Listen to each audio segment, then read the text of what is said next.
What the hell? Why are there numbers on your face?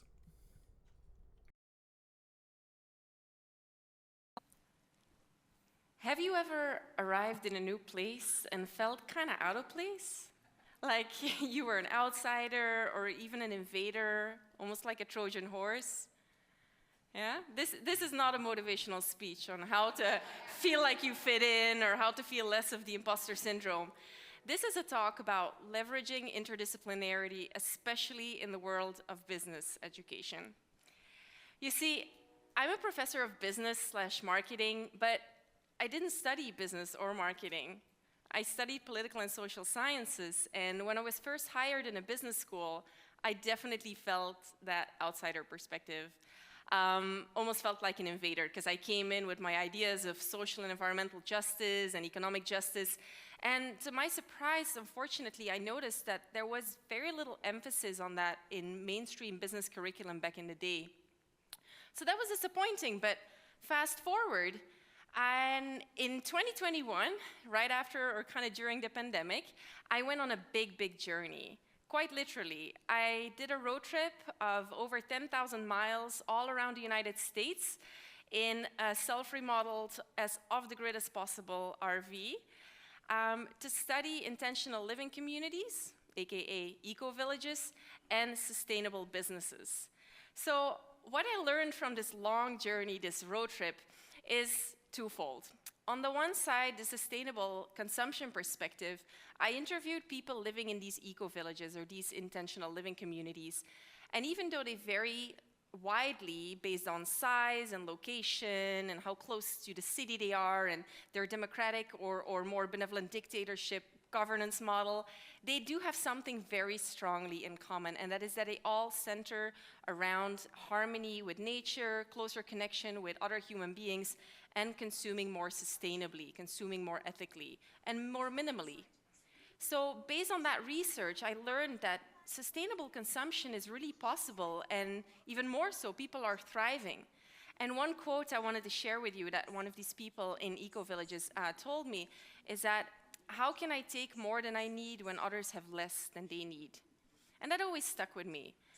Now, on the other side, the sustainable business side, I interviewed executives and founders of certified B corporations. And certified B corporations are basically for-profit organizations, but they're structured under a benefit corporation legal structure. So they don't have to stick to shareholder primacy as their driving force in their business. They can actually be much more value-driven.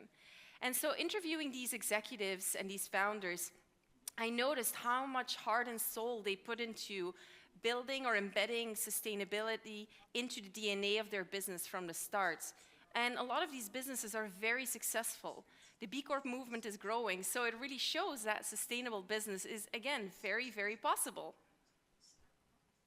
Now, besides what consumers can do or not do, and what businesses can or cannot do, of course, these two agents cannot be the only driving forces to fix an unsustainable world. We also have to look at what the government can do, think of top-down legislation. But even these three agents are not enough to fix an unsustainable world.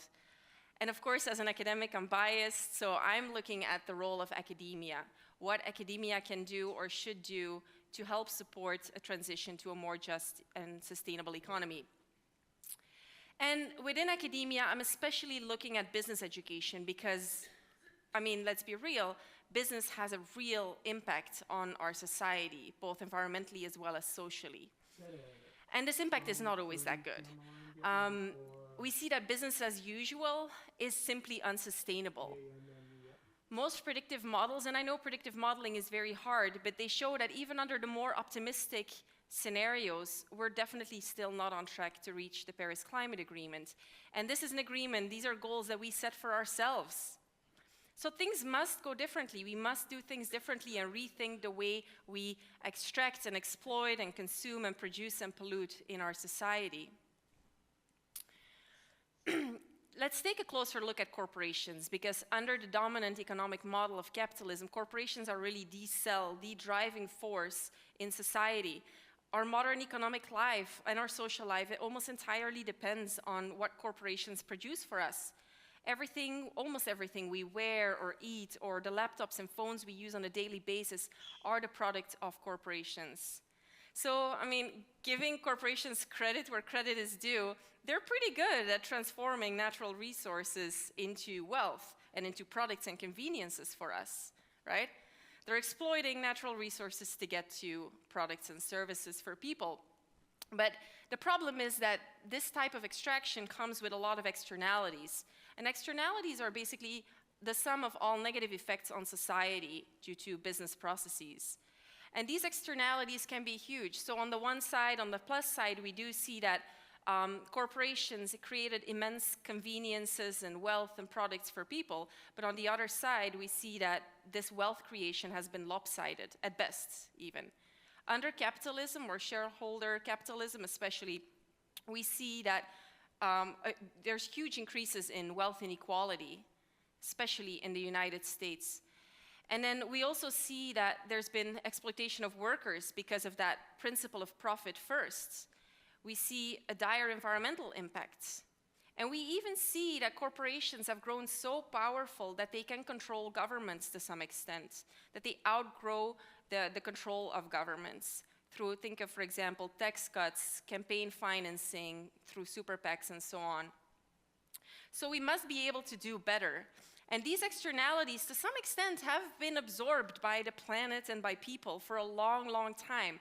Under almost 200 years of shareholder capitalism, or capitalism as the driving force, the sheer size of our oceans and the abundance of land and resources and the resilience of our people have allowed, to some extent, for these effects to be absorbed. But of course, we start seeing the delayed effects now, the delayed social and environmental impact. And therefore, we start thinking like, hey, maybe we should rethink this whole economic model. Maybe we should rethink shareholder capitalism as a dominant paradigm in business. And I think it's the moral duty of business education to help make that change. You see, students are ready for this. Students are asking for this. There's this tension between knowing and caring about sustainability, and we see that even in business students. When students care a lot about sustainability, this can come at a high cost. We see that they can sometimes fall into despair, start feeling compassion fatigue. They feel like maybe like you care so much, but you don't know how to solve the problem. You don't know how to really tackle it on your own, and that can feel really demotivating or isolating. On the other side, we also see that when people care about sustainability, it doesn't necessarily translate into knowing or understanding sustainability concepts. For example, a study by BI Norwegian Business School in Oslo, just in 2024, showed that less than a quarter of students could name a single sustainable development goal. Now, on the flip side, we do see that knowledge about sustainability drives caring. So the more people learn about sustainability, typically the more they start caring. And this is really good news. This is a strong argument for education. The power of education can be huge. Now, we also see that there's still a missing piece, because you can know and care all you want. It's implementation that really, really matters. How can we drive constructive action? How can we really drive impact? And this is tricky. I'm currently running a few studies on how consumers, specifically Gen Z, feels about sustainability and what they know, so we give them information, but it becomes very hard to measure a dependent variable that captures action or behavior change. Now, luckily, there's a couple tools in education that we can use to actually make implementation more feasible. And that is, for example, project-based learning, service learning, career bridging opportunities, case studies, and so on. So those really, really help to bridge that gap. And so I did. After that long road trip that I talked to you about earlier, I developed new curriculum. I was so inspired, and I developed a new course called Sustainable Marketing. And some people might think, oh, that's total oxymoron. Sustainable marketing is just not even possible, but it is. And I also developed Fowler College of Business Sustainable Consulting Program for undergrads, which was back then the first in the nation. And it was lauded by students, by faculty, by administrators, and even by the business community, because this program allows students, undergrads, to use or to hone their consulting skills directly working with sustainable businesses in the community. But I wish my course did not exist. Let me explain why. Basically, when business schools start adopting sustainability curriculum, that's a huge positive step forward. I fully agree with that. However, this sustainability curriculum is typically still presented as a separate elective. And my course as well, it's an upper level elective for seniors. So basically what we tell students is, hey, this is for 4 years long while they're doing their undergrad. This is how we do business, accounting, marketing, management, and so on. Oh, and by the way, here's an elective if you want to learn how to do this sustainably. So it's juxtaposed as if it's like an afterthought, as if it's an option or just a different flavor of business. And in fact, business should always be sustainable. There's no other way. Why teach them a non-sustainable way first? So that is what I mean with we should fully integrate sustainability into business curriculum and in fact in all curriculum, because this goes for any field, any level. And I know integrating new content into existing curriculum is incredibly hard because it takes a lot of manpower. Basically, you need to revamp your entire curriculum, and it just takes a lot of work. But we've been there before.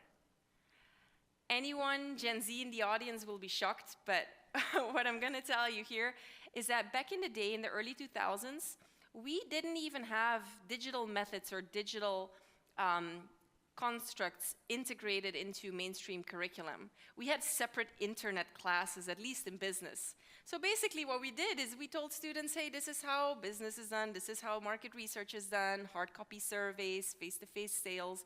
Oh, and here's a digital way to do this. And now, of course, no one would ever consider that a separate thing. Now, digital methods are entirely integrated into all curriculum. And again, in every field, that goes for geography, think of GIS, that goes for engineering, for architecture. I mean, obviously, we have digital methods entirely embraced in our curriculum. But it took some revamping to get there, and we should get there too with sustainability. Now, if you're not convinced yet why sustainability and business are actually a really good marriage, it's because sustainability is really intersectional. It encompasses very different concepts that all form a piece of the puzzle. Think of environmental sustainability, which is what typically people think of first, but also social sustainability, social justice issues, but also economic sustainability. Think of wealth inequality, very closely related to business. And then you could even add personal sustainability in terms of physical and mental well-being. Think of burnouts and so on, which is relevant to management science. So all of these pieces of sustainability form a puzzle, and the problem is people tend to think in a very siloed way, but the world isn't naturally siloed. All these pieces are integrated, and if one of these pieces is missing, typically you see effects in other domains as well. Let me give you one example. Areas with high industrial activity or high economic activity that is polluting are areas where often there's a higher concentration of communities of color, lower socioeconomic communities. And because of that pollution, these communities experience more chronic health risks. So we see that economic activity and industry is connected to environmental sustainability, that pollution, which is in itself connected to social sustainability. Think of these communities living there, and also personal health. Think of those health risks. So this is just one example of how business truly impacts our society, sometimes in a not so great way, and we can do better. Now, if you're not convinced yet why business should fully embrace sustainability, first of all, if we want to teach for the world we want to live in, we have to help raise the next generation of business leaders. If we want to give our students a seat at the table and have them be part of the conversation of how we can shape our world, we have to, basically we're doing them a disservice if we don't teach them about sustainability. Secondly, the longer we keep relying on old models like neoliberal capitalism, trickle-down economics, the longer we're delaying progress. We should just move along, and even if we don't know exactly which model will be the best one for the future, we're talking about circular economy and so on, it's still worth exploring it and giving students that transparency and discussing these different options and different models openly with their pros and cons. And then lastly, and this is a very important one, I think, to me personally, based on what I've noticed in our student body, is that if we do not equip students with knowledge about sustainability and tools on how to implement sustainability on a daily basis, we basically let them sit with their feelings of despair without any constructive consequences or action. But if we give them those tools, they are actually able and empowered to transform those feelings of despair into constructive action. Now, how do we go about it? Of course, again, like I said, integrating sustainability into any new field is not easy. But step one would be to train faculty, to incentivize continued learning among faculty, or teachers, professors of any school or field. Secondly, you have to realize you don't have to do everything all at once. As an instructor, you can start with implementing specific examples, case studies, and so on, or maybe a field trip, and then this way start bit by bit bringing in more sustainability examples. And then lastly, you don't have to do all this alone. As an instructor, you can leverage your community, leverage networks, bring in interdisciplinary guest speakers, bring in people from the business community who can highlight how business is done sustainably, like right there and then in action. It's really uplifting for students to see that. Now, of course, all these curriculum changes have to happen within a larger supportive framework. So, of course, institutional change is essential. We need to see institutional buy-in through, for example, budget allocation and strategic planning around that as well. Now, let me leave you with this. We could never conceive of a world or a future without digital, like without our laptops and smartphones, right? Well, we also do not have any future without sustainability, and that one is quite literal. Thank you. Dr. Erlinde, this is what you wrote to me. Hi, Paul. Thank you for attending the TEDx event on Saturday and for reaching out with feedback. Always appreciated. Here's what I had written to you. Generally, you have an undeniable stage presence that is captivating. Specifically, you move across the stage easily and with purpose. You smile, and you don't speak to the audience, meaning you are conversational. The PowerPoint presentation itself, not you, needs work to rise up to the level of your professional academic oral presentation. Even in the academic environment, you can take your Zoom sessions, in-person sessions to a higher level, to a Hollywood movie level. Contact me if you'd like to make that happen.